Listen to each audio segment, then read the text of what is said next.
for example, or Bhakti Vaibhava Kanaidas, or something like that.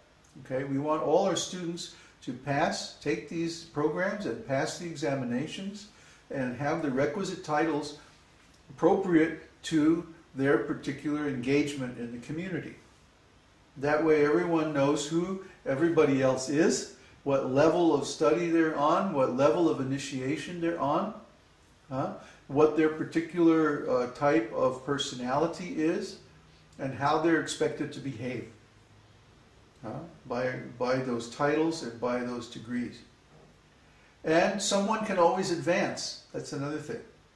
It's not that the higher levels are closed to the people on the lower level. No, at any time they can go back to school and earn a higher degree. So in our community, there'll always be time for study. We'll always make the time and facilities available because most of the study will be self-guided. And the website will be there, and the Brahmanas will be there to help people if they have any problems, any questions, or need help defining things and stuff like that. So this will be our university program. And we do ask that people who enroll in the university program also give some donation, because to help out with the expenses of the university is an important role of the students. Otherwise, it will be hard for us to dedicate the resources required to give you a quality educational experience. And that makes sense, doesn't it? So it'll be on a donation basis and according to your means, but we will ask everyone to make some donation.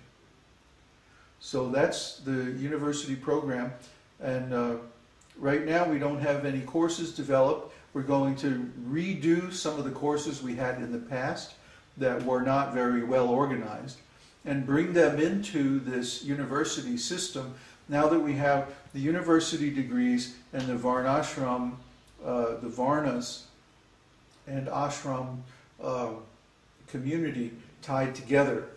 You see, that's what was missing in the past. And now we have the whole thing systemized. And someone who has the potential, let's say, to become a Brahmana, they still have to go through the other stages. Why? Because the Brahmanas will be managing people who are Kshatriyas, Vaishyas, and Shudras, and they need to know how those people are living and working so they can manage them with compassion, with understanding from their own experience. Huh? Yeah.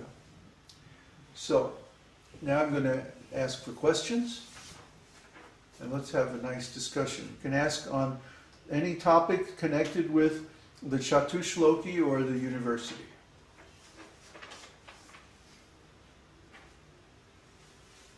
Questions? Questions? I have a question. I want to make everyone else have a question. My question was, the whole philosophy is in these 4 verses. The whole philosophy of Śrīmad-Bhāgavatam, then where do the pastimes of Kṛṣṇa fit in, and where is love of God explicitly? It's not really mentioned here explicitly. Yes, it is. He's saying, I am the personality of Godhead. And then in the 4th one he says, a person who is searching after the supreme absolute truth, the personality of Godhead, must certainly search for it up to this. If you understand the personality of Godhead, you'll automatically fall in love. I mean, there's no question about it. If you understand Krishna's wonderful qualities and pastimes, then there's no question of being in love. You'll be attracted. Everyone will be attracted. That's the meaning of Kṛṣṇa. His pastimes are all attractive. So is his form, so are his qualities, his personality, his character, so on like that. All attractive. So everyone who knows Kṛṣṇa will automatically develop a loving relationship with him.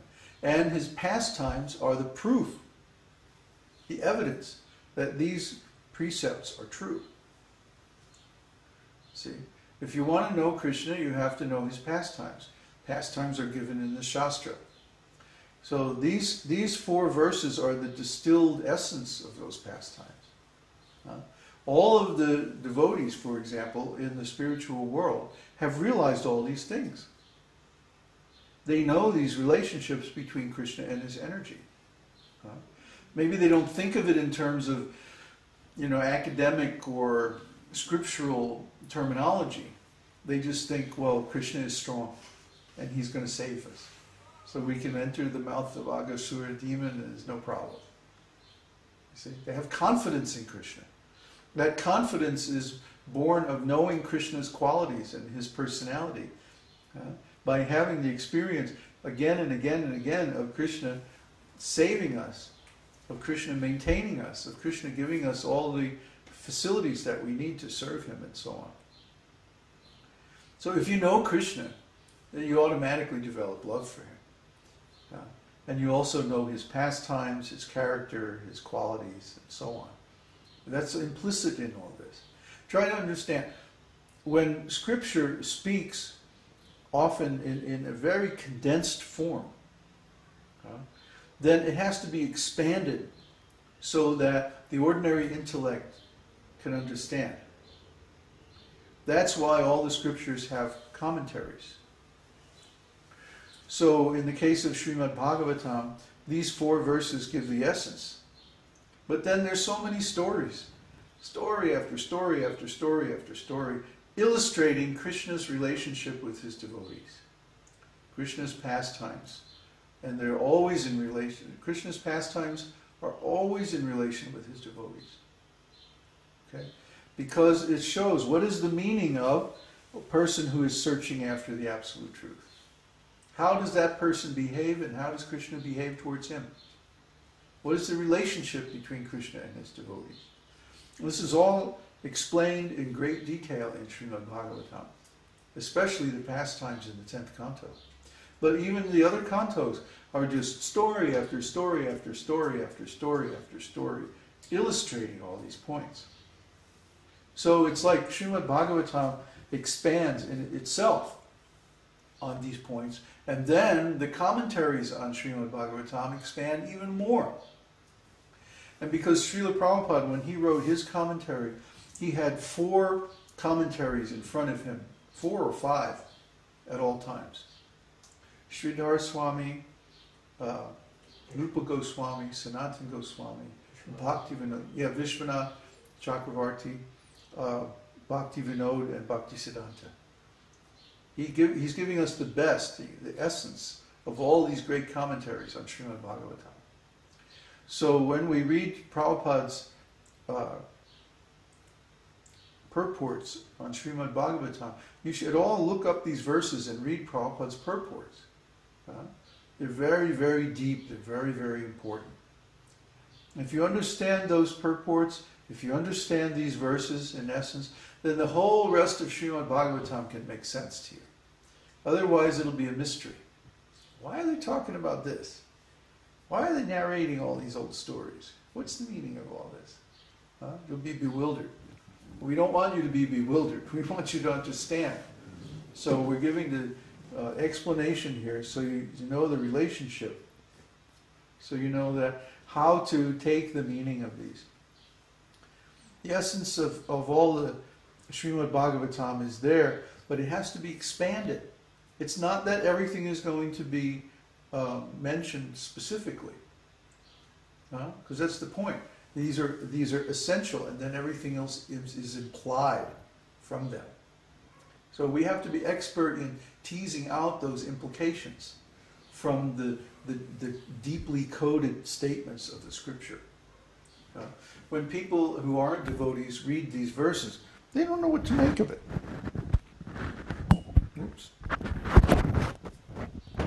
To them, wait a minute.